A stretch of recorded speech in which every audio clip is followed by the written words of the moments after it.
Do you want to make money? Guys, well, I'm going to show you how to do that. If you're ready to start making $10, $20, $30, $40, $50,000 or more a month, I'm going to teach you exactly how to do that right now in this video, completely free of charge. Just as Alex Ramosi says, I have nothing to sell you. I'm going to show you exactly how, if I were you, I would start from nothing and build you up to 50K or more every single month. The reason I'm an authority on doing this is because I've done it myself. I started from absolutely nothing. I was homeless to now building an agency that does well more than that. And so, guys, let's talk about it. So number one, if you're starting, and I'm going to take this premise of this video, is that you're starting from little or nothing. So you don't have the point of leverage of capital. You don't have a bunch of capital. You can't invest. You can't go buy real estate. You can't do any of that, right? So I'm going to take this as you're starting from nothing. If you're starting from nothing, the best way to build up to 10, 20, 30 grand is to find a service-based business that you can start. Find one that you can do yourself to start with. You don't need to hire anyone else. And we're going to get into hiring because I believe that that's very important. Hiring the people so you can use their time is a point of leverage that you can use, and it's the leverage that I'm still to this day employing the most of is time and hiring. And so first find a service that you can do yourself. Now, I started doing web development and logo design branding. That's the service that I started with. But it can be anything. I mean, it could be mowing lawns. It could be web design. It could be cars, like fixing cars. It could be any service.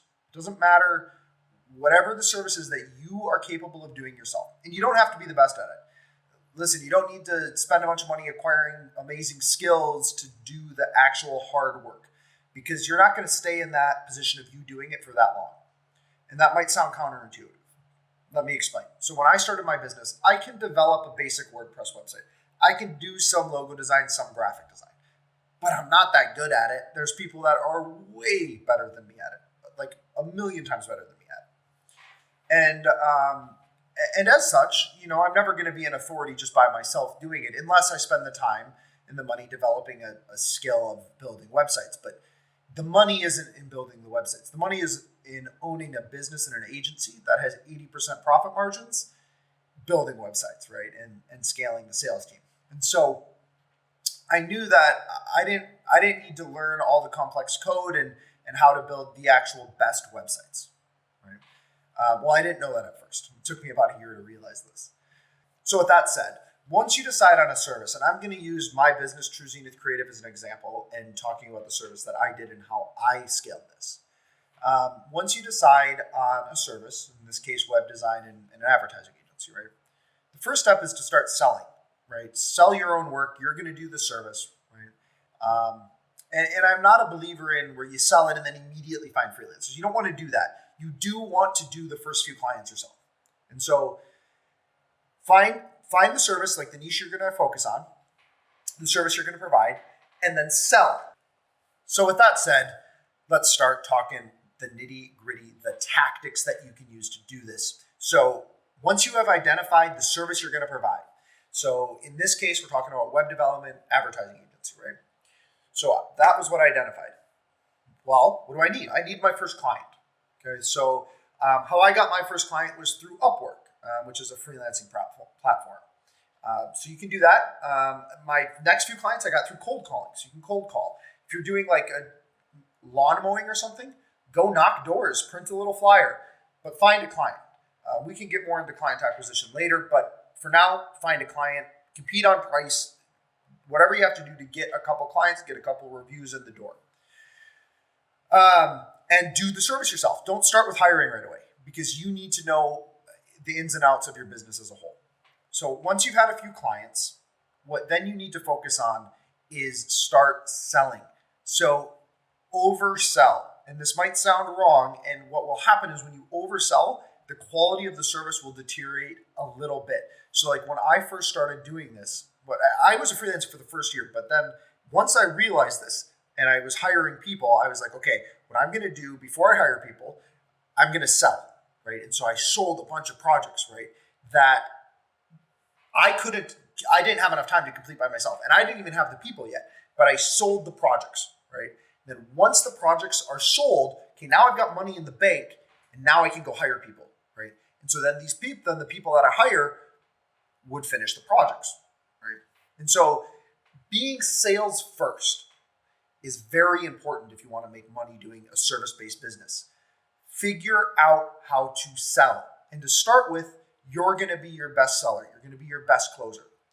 And so for quite a while, I was the only person selling in my organization. And that can work great, especially if you happen to be a good salesperson, like I am. So once I have this team of people who can develop and I'm selling, okay, I can only sell so much because I'm also having to manage this team. Now I have project managers and other things in place. But I was still managing the team and trying to do the sales at the same time. So I wasn't having the same amount of time to do the selling. So then I start bringing a sales team on. This is where you can get really exponential results, is selling and getting a sales team to sell for you. Because now, even if I'm not selling, there's still money coming in, right? And referrals are always, as we do good work, referrals are going to come in. But always never lose sight of sales. Sales is the single most important thing in your organization because money is oxygen to business. And so always figure out how to sell. And so now I am the most competitive sales organization out here in the advertising agency. I give 15% commission on everything. I mean, we do $50,000, $100,000 projects. If you do a $100,000 project, the salesperson is getting $15K paid out right away.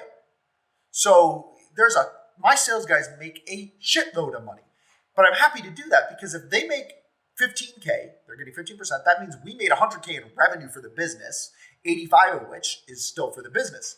And so you have to stay sales first because if the revenue's coming in, the cash flow's coming in, everything else will fall into place. I can hire a COO, I can hire project managers, I can hire developers, I can hire everything else if we have the sales coming into the business. So focus on sales. Always. And don't ever lose sight of that. If you lose sight of that, your company is going to crumble from underneath you. And this almost happened to me before. There was a time when I didn't realize this. I was trying to sell myself and I was over hiring and not producing enough sales. And I lost sight of this and I lost a bunch of my team. And so that was really difficult. But then I remembered what I did to start this business and what scaled it originally. And I was like, oh shit, well, okay, we're too big now. It can't just be me. Let me hire a sales team. And now, since then and from forever into the future, we're going to be a sales first organization, meaning we're going to push sales hard. We're going to reward our salespeople really, really well. So let's go back to you. When you're starting a service, right? If you're doing lawn care, lawn mowing, for example, to start with, you're going door to door and you're selling your service. And man, start with $10 a lawn. If everyone else is charging $50, start $10. Start cheap as hell, right? Do everybody in the neighborhood to be like, I'll do your lawn for $10, right? And if someone says, no, I can't do it, tell them $5, right? It doesn't matter. Get 100 lawns mowed and then come back the next week, right? And keep doing it for a month and slowly raise your prices. I raise my prices every 3 months. You can do the same thing. And people understand, like, you don't need to make all the money the first month. We're talking a long-term game, if you want to call it that. Really, you can go from 0 to 50K a month if you do it correctly in less than a year. That's what I did. Went from like 0. Well, once I was freelancing. So for the first freelancing, the most I did was 5,500.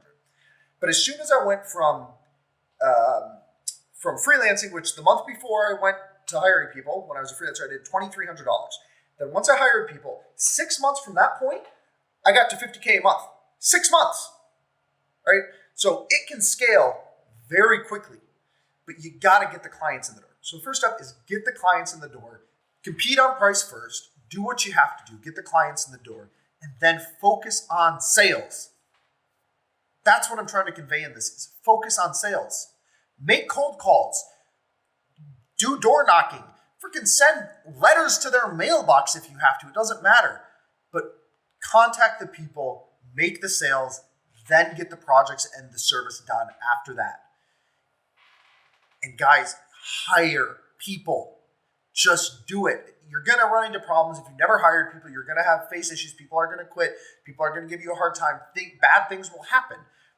But employing that leverage technique is the best thing that you can do. If you're starting from nothing, it's pretty much the only leverage technique you're going to be able to use and utilize pretty much right away. And so it is very easy in this day and age to make 10, 20, 30 grand a month. So guys, if you found value in this, please like, comment, and subscribe. I would appreciate it greatly. You guys have a great rest of your day, and we'll catch you on the next one.